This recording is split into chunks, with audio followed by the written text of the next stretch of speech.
Hello mga ka-dreamers! Welcome back to my vlog. Hello everyone! For today's video, share ko lang sa inyo guys yung naging experience ko sa pag-renew ko ng OHIP. Okay, ano ba yung mga dinala kong mga requirements sa pag-renew ko ng OHIP? Okay, dinala ko guys yung work permit extension ko kasi nga po, binigyan po ako ng IRCC ng work permit extension while in process po yung aking new work permit as caregiver. So, yun ang binigay ko. At saka dinala ko din po yung old work permit ko. Saka yung health card ko. Wala naman po sila masyadong hiningi sa akin na documents. Kasi nga po may record na po ako sa kanila at nag-renew lang po ako. Bale, wala pa akong hawak na work permit as caregiver. Kaya binigyan muna nila ako ng temporary health card. So ngayon, kapag nakuha ko na yung new work permit ko as caregiver, ay babalik po ako ng Service Ontario para mabigyan po ako nila ng permanent OHIP card. Pero okay na yon kasi nga po maganda, at least temporary meron akong hawak at covered ako ng health card dito sa Ontario. So napaka ganda po yan at napaka-importante po lalo na po sa akin na worker na magkaroon po ng OHIP. At madali naman po at hindi naman po ako nagtagal dun sa counter ng pag-renew ko ng OHIP. Kung kayo po ay nandito sa London, Ontario, pupunta lang po kayo sa 100 Dundas Building. Makita po yun dun sa may downtown Richmond Street, Dundas Street. Along Richmond, then kakaliwa po kayo papuntang Dundas Street. Makikita nyo po yun doon, malaking building na meron 100 na nakalagay. Meron din po kayong dadaanan na Panshawe School. At saka, kailangan, kung kayo magre-renew na OHIP nyo, agahan nyo. Kasi ako, nung dumating ako kahapon, ay around 10:30 na, marami na pong tao na naghihintay. Nung pagdating ko doon, ay nasa 35, kaya inabotin po ako ng kulang-kulang 3 hours. Ganun po katagal guys, kasi hindi lang naman po sa health card po yung service ng Ontario na ano ng mga tao. Marami po silang sinaservehan na mga tao. So, hindi lang po para sa health card. Meron po sa license, driver, mga renewal ng like senior, lahat ng mga benefits dito sa Canada ay dyan po ang puntahan sa Service Ontario. Okay, so kung kayo po ay malapit na rin po mag-expire yung OHIP nyo, ay kailangan nyo pong i-renew yan bago ho ma-lapse or ma-expire. Mas maganda na meron kayong OHIP kahit temporary para ho ma-secure po yung inyong sitwasyon dito sa Canada in case na magkaroon kayo ng emergency. Okay, yan po ay napaka-importante na magkaroon kayo ng health card. So, madali lang kasi ako naman ay malapit lang naman po sa downtown. So, dinrock-by ako ng employer ko sa downtown. So, ako na po ang nag-asikaso by myself sa pag-renew ko ng OHIP. So, madali na naman guys. Huwag kayong kabahan kasi madali lang. Ang importante, meron kayong mga dalang documents. Na ano ko din, nabasa ko din para ma-share ko rin sa inyo in case na wala kayong work permit extension at nakapag-lodge na kayo ng online application nyo, yung online confirmation nyo po ay pwede nyo pong gamitin nyo para ho makapag-renew kayo ng OHIP. Sa mga wala pong work permit extension, ay pwede po yung confirmation online ng inyong application, ay pwede nyo na pong ipakita yon sa Service Ontario at mabibigyan din po kayo ng health card. Marirenew nyo po yung health card.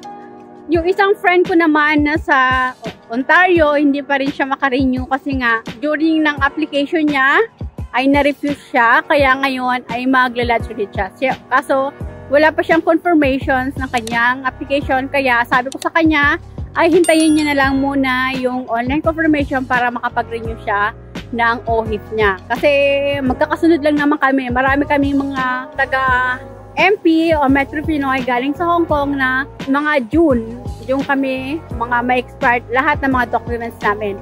Tapos at saka hindi lang po OHIP yung nirenew ko guys, nag-renew din po ako ng SIN. Yun po ay importante din po kung kayo ay worker dito sa Canada, student, mga permanent, ay kailangan nyo po yan ng SIN. Kasi yan, SIN po yan yung record ng inyong employment. Record of employment po yan. Makikita po nila yung record nyo. Bali ako kasi ay wala pang work permit as caregiver, ay hindi muna ako nila inisyuhan ng SIN. So, babalik na lang ako guys. So for the meantime, yung health card ko muna ang inasikaso ko.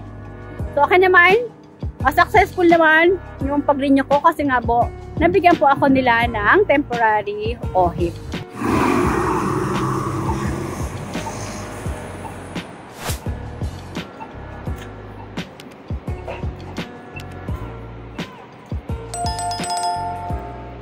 Kung dito pala yung guys, yung kung kayo ay mag-renew ng inyong OHIP, dito pwede kayong bumaba dito sa downtown, King Street at Richmond Street. And then, lakad lang. Lakad lang.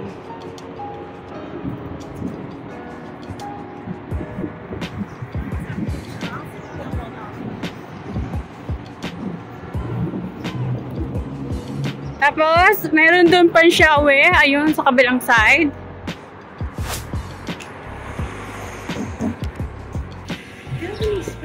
No, I don't. Sorry.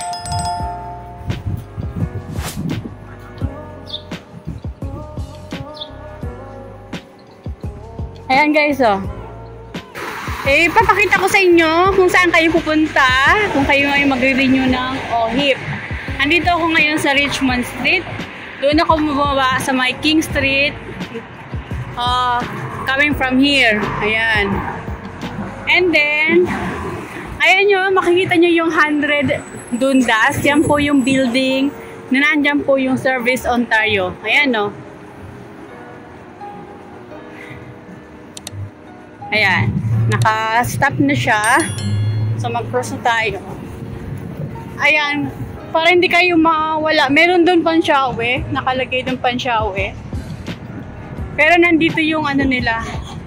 Nandito yung main entrance. Ayan. Pwede din kayong mag-loan dyan. Cash money.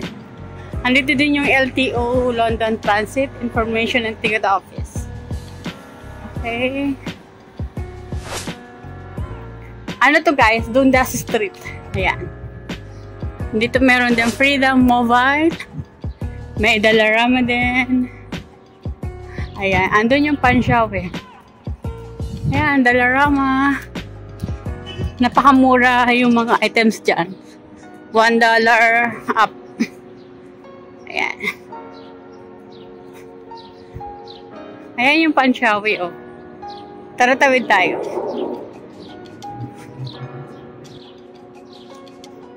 Ayan, dito yung Panshawe. And then, doon pa sa kabila, yung Service Ontario. Basta nakita nyo yung 100 Dundas, ay madali nyo na lang pong mahanap yung Service Ontario. Kaya dyan yung Panshawe. Number 130. May Vanity House, may Uber, Full Staff. Ayan. May Willy's Deli Restaurant. Inquiry. 114 Dundas. Ayan. May Budweiser. Ayan, no? Talbot Street ito. Along Talbot Street and Dundas Street. Ayan. Okay. Ano po? Andyan po yung Service Ontario. Meron din kainan dito. Ayan, no? Service Ontario. Pero doon kayo, ayan yung niya, no? Entrance nyo sa may 100 Dundas na may blue. Yan po yung entrance. Ayan. Yan po kayo mag-re-renew ng OHIP. Okay, dyan po yung renewhan ng OHIP. Kapag naman dun sa kabila, magkakaiba kasi sila ng ng building. Okay, yan po. Yan guys, dito po yan sa Dundas Street. Ayan, Budweiser doon. Ayan. Kainan. So, yun lang guys. I-share ko lang sa inyo kung saan kayo magre-renew ng inyong OHIP kung kayo po ay nandito sa London, Ontario. Dito lang po ito sa downtown area along Dundas Street. Okay guys, thank you for watching. Bye! So, yun lang guys. So, share ko lang sa inyo pag-renew ng OHIP dito sa Ontario. Kung kayo po ay mag-renew din po, punta na lang po agad kayo sa downtown London, Ontario sa may Fanshawe. Hanapin nyo lang po yung 100 building Dundas. Okay? Yan dun po. Makikita nyo po agad yung kung kayo po ay nasa Richmond Street, ay makikita nyo po yung Dundas building. Malapit po siya sa Fanshawe at opposite din po ng Fanshawe ay yung Dollarama. So, madali lang nyo mahanap yung building ng 100 Dundas.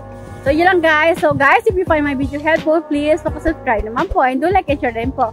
Kung nagustuhan nyo po yung mga video ko at nakakatulong po sa inyo, please pakiclick naman po yung bell notification para ma-notify po kayo sa mga bago kong video. So, yun lang guys. Thank you for watching. Bye. God bless us all.